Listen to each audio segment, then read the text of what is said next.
शंकराचार्य महोदय का क्या फिलॉसफी है? पाकिस्तान मेरा छोटा भाई, उन्हें किससे खतरा है? हम क्यों सेना रखें? गवर्नर के पावर में और राष्ट्रपति के पावर में क्या अंतर है?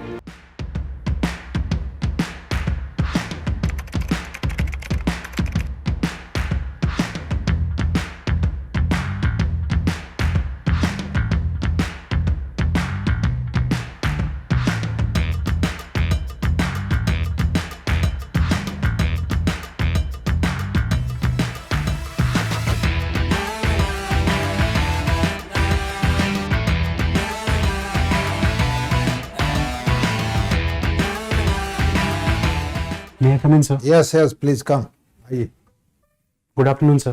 जी Good afternoon, please sir. Be seated चाहिए? बैठ जाइए। आप Thank you. ग्रेजुएशन कहाँ से किए हैं? Sir, University of Delhi से, sir. Swami Shraddhanand college. Shraddhanand college. क्या सब्जेक्ट था आपका? Sir, BA program political science था, सर। और ये प्रोग्राम क्या हुआ? मैंने ये ऑनर्स नहीं होता, अलग है? जी सर, ऑनर्स अलग है, सर। अच्छा, और ये इसका आपका ऑप्शनल क्या है? Sir, optional sir political science और इंटरनेशनल रिलेशन। और इसमें आप हॉबीज में क्या लिखे हैं? जी सर, प्लेइंग क्रिकेट। जी सर। खेलते हैं जी सर। डेली? सर डेली नहीं सर, वीक में 2-3 बार खेल लेते हैं, सर। कैसे पढ़ाई छोड़ के कैसे खेल लेते हैं? सर शाम का, सर इवनिंग टाइम। चलिए बढ़िया है। मैंने अपने आप को तरोताजा करने के लिए जी सर। जरूरी है। स्पोर्ट्स भी आपका क्रिकेट है, जी सर। ठीक है। आपका ये है PSIR, जी sir. Public political science and international relation. Relation. जी सर। ये श्रद्धानंद कॉलेज जो है, जी सर। जो कब स्थापना इसकी हुई थी? सर इसकी स्थापना सर 1967 में हुई है, सर। और ये यूनिवर्सिटी ऑफ दिल्ली का अभी पार्ट है, सर। जब आप पढ़ रहे थे तो आपके वहाँ पॉलिटिकल साइंस के हेड कौन थे? सर डॉक्टर पंकज लखेरा थे, सर। वेद प्रकाश भी थे? नहीं सॉरी सर, ध्यान चलिए नहीं। कोई बात नहीं। इंटरनेशनल रिलेशन, जी सर। ठीक है। जी सर। देश का जो भारत देश का इंटरनेशनल रिलेशन जो है, जी सर। एक होता रीजनल, जी सर। एक अदर देन रीजनल। तो रीजनल में इनका कैसा अच्छा है, और जो ऑन होल जो है इंटरनेशनल रिलेशन में इनका किस कंट्री से बढ़िया रिलेशन अभी है, जिसे कहा जाए कि इनके लिए कुछ भी खड़ा करने के लिए तैयार हो? सर अगर रीजनल बेसिस पे देखें सर, तो इंडिया का रिलेशन सर हाल के दिनों में श्रीलंका के साथ बहुत इंप्रूव हुआ है, सर। और रिसेंट जो अभी श्रीलंका में साइक्लोन दित्वा आया, उसके कॉन्टेक्स्ट में इंडिया ने ऑपरेशन सागर सिंधु भी वहां पे इनिशिएट किया और श्रीलंका के लोगों को हेल्प करने की मदद की, सर। तो श्रीलंका के साथ सर रीजनल बेसिस पे हमारा रिलेशन बहुत इंप्रूव हुआ है और बहुत अच्छे टर्म्स एंड कंडीशन पे है, सर। और अगर ग्लोबल पर्सपेक्टिव में देखा जाए सर, तो रशिया हमारा सर हर समय से एक टाइम टेस्टेड फ्रेंड रहा है इंडिया का, और वो अभी भी प्रेजेंट में है, सर। यूएसए के साथ भी सर हमारा relation over the years improve हुआ है। हाल के दिनों में कुछ टेंशंस हैं सर रिलेशनशिप में, जो कि थोड़ा और इंप्रूव होने की जरूरत है आगे के चलते। प्रधानमंत्री अभी कुछ दिन पहले गए थे लक्षद्वीप। जी सर। क्या उनका मकसद क्या था वहां जाने का? सर प्रधानमंत्री जी का लक्षद्वीप जाने का मकसद था सर, हाल के दिनों में पिछले कुछ 1-2 साल में जो मालदीव्स के साथ हमारा रिलेशन थोड़ा डिटेरियोरेट हुआ था, सर। स्पेसिफिकली जो मालदीव्स में डोमेस्टिक कैंपेन चला था, इंडिया आउट कैंपेन, उसके कॉन्टेक्स्ट में सर, सिंस मालदीव्स इंडियंस जो टूरिस्ट है उनके लिए एक सेंटर पॉइंट रहा है, तो उसको अल्टरनेटिव प्रेजेंट करने के लिए, सिंस मालदीव्स का के साथ रिलेशन डिटेरियोरेट हुआ था, उसको एक अल्टरनेटिव इंडियंस को प्रेजेंट करने के लिए, और लक्षद्वीप को एक इंपॉर्टेंट इकोनॉमिक और एक टूरिस्ट प्लेस डिस्क्राइब करने के लिए प्राइम मिनिस्टर के द्वारा स्टेप लिया गया था, सर। अच्छा, C2 क्या है? C2 नाटो, C2 पुराना संस्था जी क्या सर। है? सर ये सेंट्रल एशिया में एक यूएसए के द्वारा बनाया गया संस्था था, जो उस समय एक रीजनल लेवल पे यूएसए का influence, sphere of influence build करने की कोशिश थी, सर। पंचशील का सिद्धांत क्या है? सर पंचशील का सिद्धांत इंडिया का सिद्धांत है, सर, जो 1954 में प्राइम मिनिस्टर पंडित जवाहरलाल नेहरू के द्वारा इनिशिएट किया गया था, सर। अच्छा, क्या था उनका? तो क्यों इनिशिएट करना पड़ा था उनको? सर पंचशील सिद्धांत इनिशिएट किया गया था, सर, जो रीजनल लेवल पे जो रिलेशनशिप इंप्रूव करना था आसपास, और जो रिलेशनशिप हमारा चाइना और जो अदर साउथ एशियन नेशन के साथ और इंप्रूव करने की जरूरत, उसके लिए सर इनिशिएट किया गया था, सर।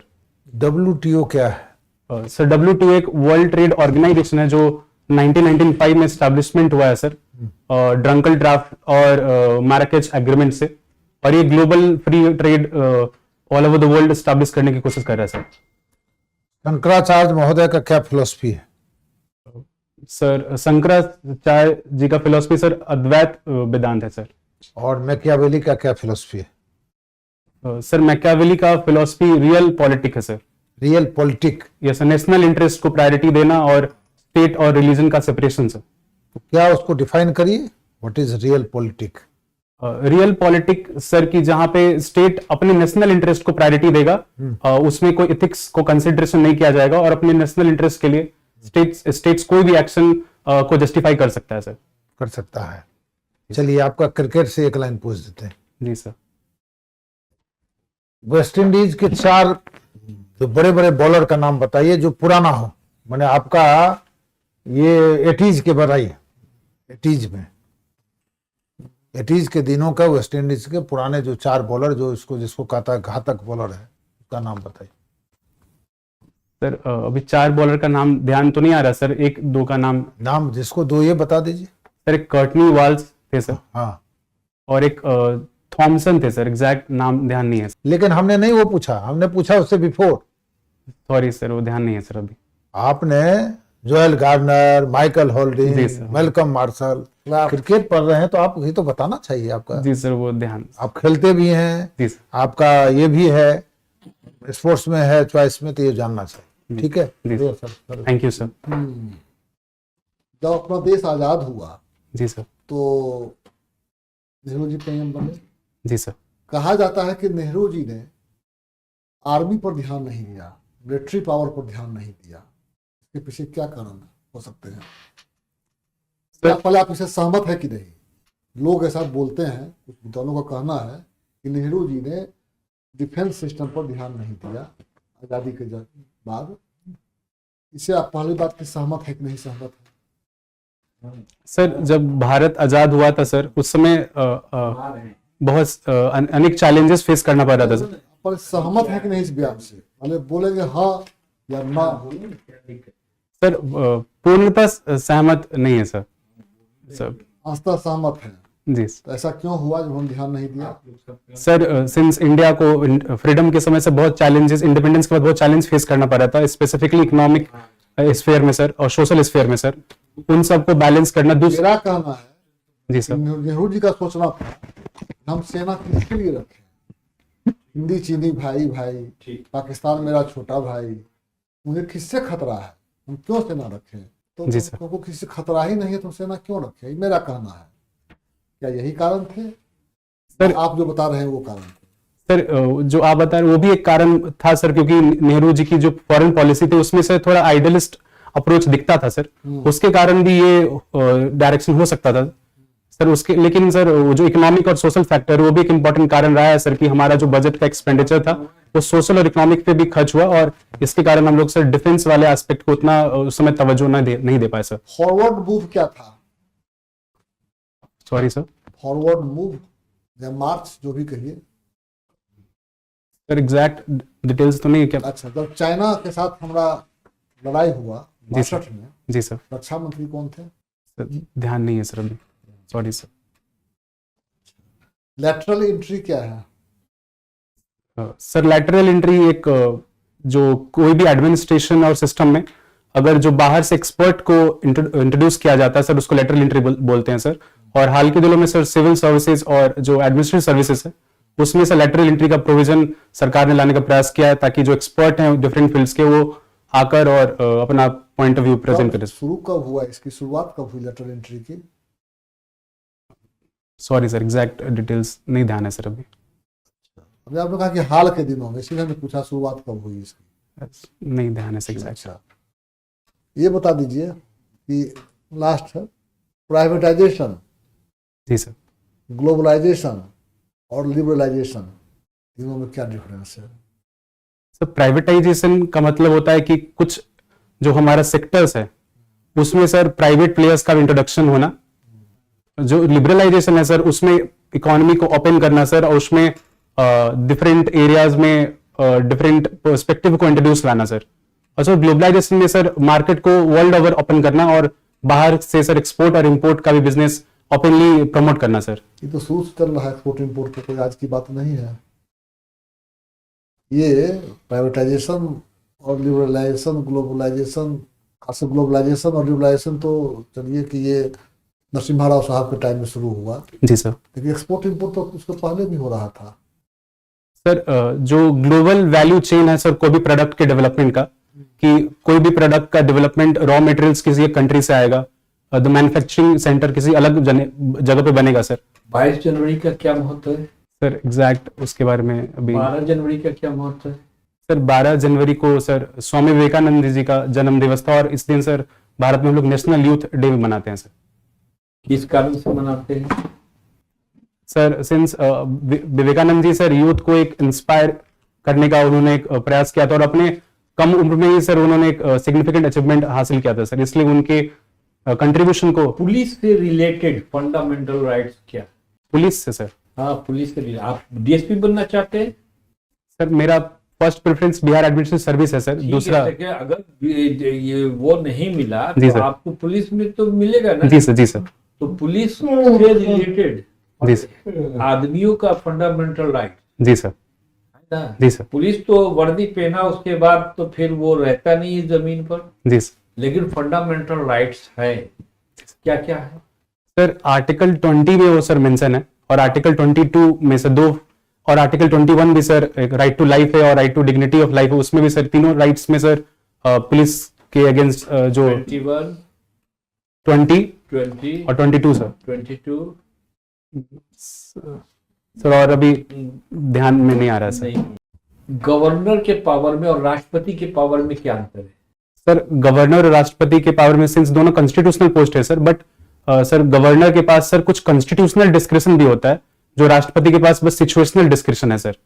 उसके अलावा सर जो पार्डनिंग पावर है सर, वो दोनों के पावर को कहाँ पर एक्सप्लेन किया गया है?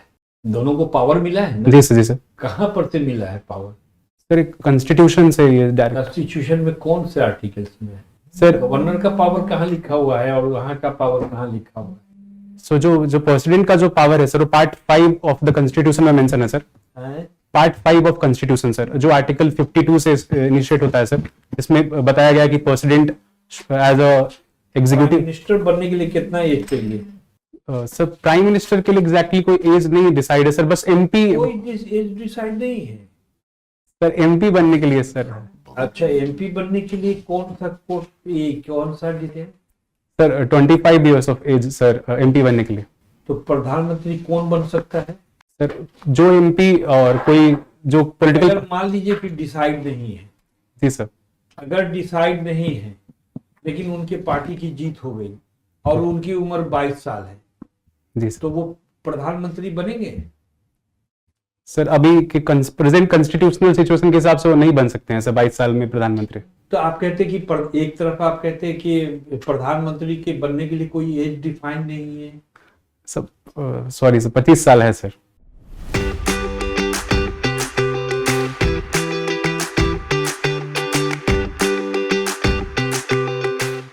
थोड़ा आवाज जो दे रहे हैं ना, ये जो है हाँ, हल्का स्लो करके बोलिएगा। जी सर। थोड़ा स्पीड है आपके। थोड़ा स्पीड ज्यादा उतना नहीं रखना चाहिए। जी सर। थोड़ा कुछ और थोड़ा देख लीजिए। जी ठीक है, सर। वैसे आपका बढ़िया है, जी सर। और थोड़ा देख लीजिए। जी कुछ अपना किताब उताब जो पढ़े हुए हैं उस सबके बारे में पूछे तो आप थोड़ा उसको बताएं। पॉलिटिकल साइंस की किताब किनका पढ़ा? यूनिवर्सिटी में जब पढ़े हैं तो किताब पढ़ते सर। हुए जी सर। कौन कौन राइटर की किताब? सर ओपी गावा का सर, एंड्री हेबुटकर सर। यही चलता दिल्ली यूनिवर्सिटी में गावा साहब का चलता? हाँ सर, अभी जब फर्स्ट ईयर में तो सर ओपी गावा जी का चलता था, फिर सर सेकेंड ईयर में गया सर तो एंड्रू हेबिट का सर, फिर ग्लोबल पॉलिटिक्स में सर बिलिसन स्मिथ का सर था। थिंकर में सर जो स्पेसिफिक थिंकर है उनका सर बुक पर्टिकुलर जो है सर, जब मैकियावेली का स्पेसिफिक बुक है प्रिंस। ठीक है, थैंक यू, आपका अच्छा है। आप तो आओ उस दिन बढ़िया ड्रेसिंग भी है और भी जैसे है, लेकिन आपकी बोली जो है जी सर। थोड़ी ठाए ठाए है ना, और जल्दी है, जी सर। फास्ट स्पीकिंग है, तो थोड़ा सा कम कीजिए। तो अब बोलिए तो भारत के बारे में 5 लाइन बोलिए तो बैलेंस्ड साउंड में। सर भारत एक विकसित देश है, और भारत में सर अनेक भाषाएं बोली जाती हैं, और यहाँ पे सर अनेक कॉन्स्टिट्यूशन और सिस्टम है सर, और भारत के भी प्रेजेंट में प्राइम मिनिस्टर सब। चलिए थोड़ा सा फिर बढ़ गया, शुरू किए थे इसको, थोड़ा सा कहीं पर भी प्रैक्टिस करिएगा। इतना है, इसको इतना पर लाना है। ओके सर, ठीक, thank you sir. Thank you, thank you. Best of luck. Thank you sir. Thank you.